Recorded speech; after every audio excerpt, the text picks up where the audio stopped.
নমস্কার, শিলিগুড়ি এক্সপ্রেসে আপনাদের সকলকে স্বাগত। আমি ঋতু। সারাদিনের বাছাই করা সেরা খবর নিয়ে শুরু করছি নিউজ এক্সপ্রেস।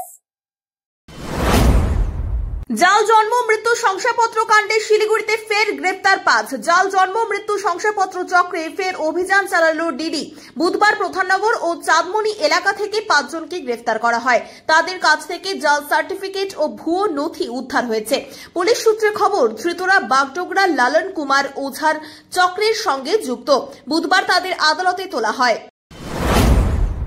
স্বর্ণ ব্যবসায়ী খুন মামলায় রাজগঞ্জের বিডিওর নামে অভিযোগ। নিউ টাউনের যাত্রাগাছি থেকে স্বর্ণ ব্যবসায়ী স্বপন কামিল্লার রক্তাক্ত দেহ উদ্ধার হওয়ার পর অপহরণ ও খুনের অভিযোগ উঠল জলপাইগুড়ির রাজগঞ্জের বিডিও প্রশান্ত বর্মনের বিরুদ্ধে।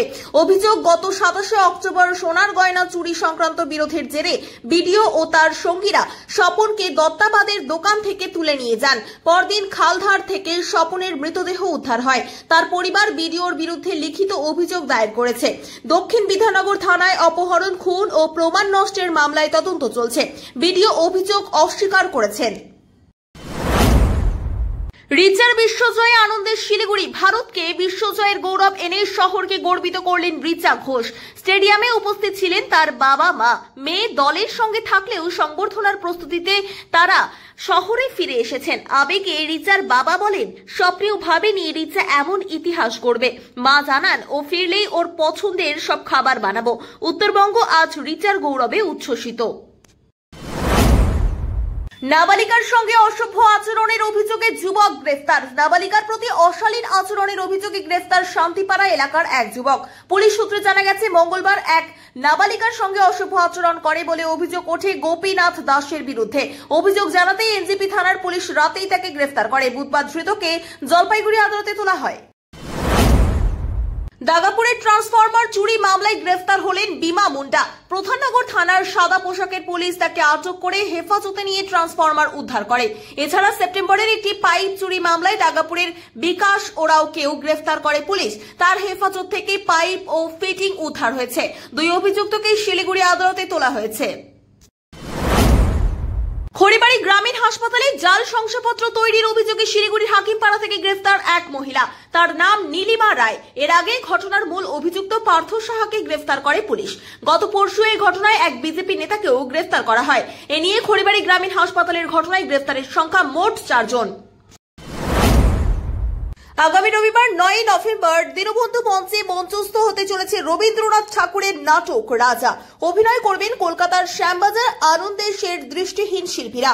এই বিশেষ উদ্যোগকে সামনে রেখে আজ শিলিগুড়ি জার্নালিস্ট ক্লাবে সাংবাদিক বৈঠক করেন অফ টপিক শিলিগুড়ি। সংগঠনের সভাপতি দীপজ্যোতি চক্রবর্তী জানান, এটি শুধু নাটক নয়, দৃষ্টিভঙ্গির পরিবর্তনের বার্তা। রবিবার সন্ধ্যা 6:30 থেকে অনুষ্ঠান শুরু হবে। শহরবাসীদের আমন্ত্রণ জানানো হয়েছে এই অনন্য সাংস্কৃতিক অভিজ্ঞতা উপভোগ করার জন্য। ইস্টার্ন বাইপাস সংলগ্ন গোড়ামুড়ে স্থাপিত হতে চলেছে রাজবংশী সমাজের নেতা ও সমাজ সংস্কারক ঠাকুর পঞ্চানন বর্মার মূর্তি। বুধবার ভিত্তিপ্রস্তর স্থাপন করে কাজের সূচনা হয়। উদ্যোগে স্বামী ধ্রুবানন্দন স্পোর্টিং ক্লাব এবং সমাজসেবী জেপি কানাডিয়া। আগামী 2রা ডিসেম্বর মূর্তির উদ্বোধন হবে বলে জানা গিয়েছে। অনুষ্ঠানে উপস্থিত ছিলেন মনীষা রায়, সুধা সিংহ চ্যাটার্জি সহ রাজবংশী সমাজের বিশিষ্টরা। স্থানীয়দের মতে এটি রাজবংশী সমাজের সম্মানের প্রতীক। ট্রেন থেকে পড়ে মৃত্যু এক ব্যক্তির। রহস্যের চাঞ্চল্য 3 মাইল এলাকায়। উত্তর দিনাজপুরের চোপড়ার 3 মাইল রোড স্টেশনের পাশে আজ উদ্ধার হয় এক অজ্ঞাত ব্যক্তির দেহ। রেল পুলিশের অনুমান, ডাউন 15909 অবধ আসাম এক্সপ্রেস থেকে পড়ে মৃত্যু হয়েছে তার। ঘুমের ঝুলে পড়ে যাওয়া নাকি অন্য কেউ ধাক্কা দিয়েছে তা নিয়ে জল্পনা চলছে। জলপাইগুড়িতে বিনামূল্যে টোটো রেজিস্ট্রেশনের দাবিতে 7 নভেম্বর ধর্মঘটের ডাক দিল C2 সমর্থিত ই-রিকশা চালক ইউনিয়ন। তাদের অভিযোগ, রেজিস্ট্রেশন প্রক্রিয়া জটিল ও ব্যয়বহুল হওয়ায় বহু চালক তা করতে পারছে না। সরকারের কাছে বারবার আবেদন করেও সমাধান না মেলায় এই সিদ্ধান্ত। ধর্মঘটের দিনে শহরে টোটো চলাচল বন্ধ থাকবে বলে জানিয়েছেন ইউনিয়ন। দাবি না মানলে বৃহত্তর আন্দোলনের হুঁশিয়ারিও দিয়েছেন।